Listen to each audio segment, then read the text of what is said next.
भगवान महादेवाकडं आणि त्या चंचुलाची आणि त्यांची काय करून दिली, गाठ भेट करून दिली. अर्थात एवढा पापी असणारा बिंदुक नावाचा तो ब्राह्मण पण एका शिव परमात्म्यामुळे, त्या शिव महापुराण कथेमुळे या सगळ्या पापातनं त्याची काय झालीये, निवृत्ती झालीये. आणि म्हणून आपल्यालाही जर आपल्या पापातनं निवृत्त व्हायचं असेल, काही कळत नकळत कदाचित आपल्याकडनं अज्ञानपणामध्ये जी काही पाप घडली असतील, त्या पापातनं जर आम्हाला निवृत्त व्हायचं असेल तर त्याकरता आम्हालाही शिव महापुराण कथा श्रद्धेनं, भावनेनं आणि आदरपूर्वक आम्हाला काय करता आली पाहिजे, श्रवण करता आले पाहिजे. पुढे ऋषींना सुत महामुनी शिवनामाचा महिमा सांगतात. काय आहे शिवनामाचा महिमा?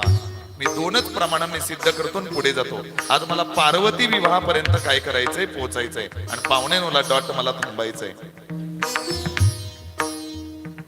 शिवनामाचा महिमा कशा करता शिवनाम घ्यायचंय? रे शिवनाम रे शिवनाम रे शिवनाम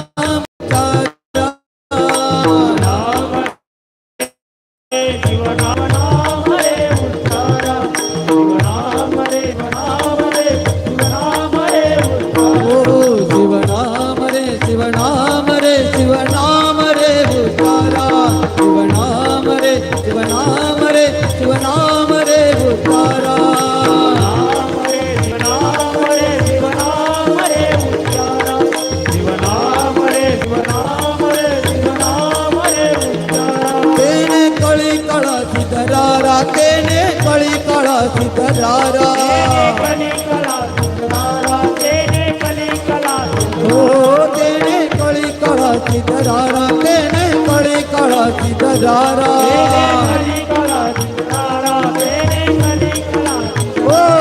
शिवनाम रे शिवनाम रे शिवनाम रे उतारा शिवनाम रे शिवनाम रे शिवनाम रे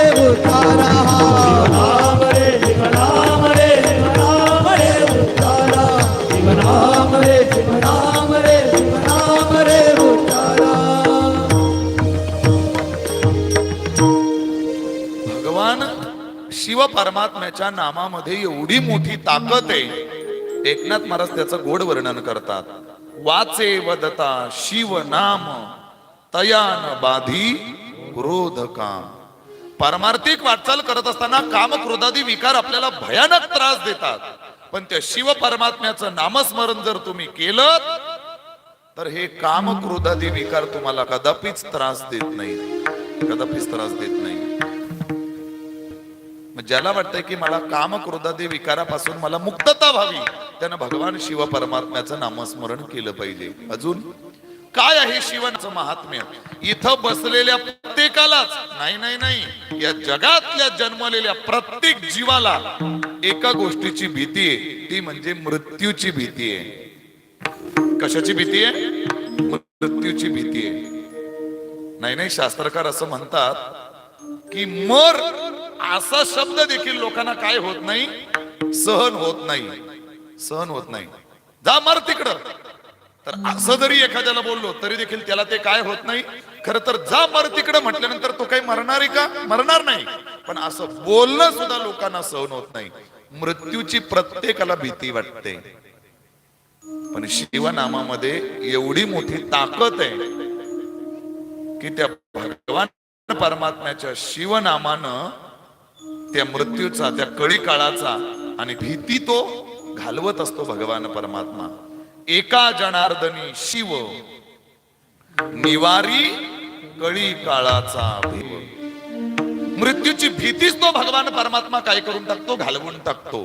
शिवनामामध्ये एवढी मोठी ताकद आहे, एवढी मोठी ताकद आहे. नाही नाही, जिथं भगवान परमात्म्याचं नामस्मरण चालू आहे तिथं काळ कधीच प्रवेश करत नाही. काळाला तिथं येण्याची परवानगी नाहीये, कदापिच येण्याची परवानगी नाहीये. आणि म्हणून शिवनामाचं महत्व. कदाचित काही असं म्हणतील, महाराज गेल्या वर्षी तुम्ही आले, गेल्या वर्षी आम्हाला बोलले तुम्ही कृष्णाचं नामस्मरण करा, त्याच्या आदल्या वर्षी तुम्ही आले तेव्हा तुम्ही बोलले रामाचं नामस्मरण करता, रामकथा होती. आता नाही, या वर्षी आता आले आणि या वर्षी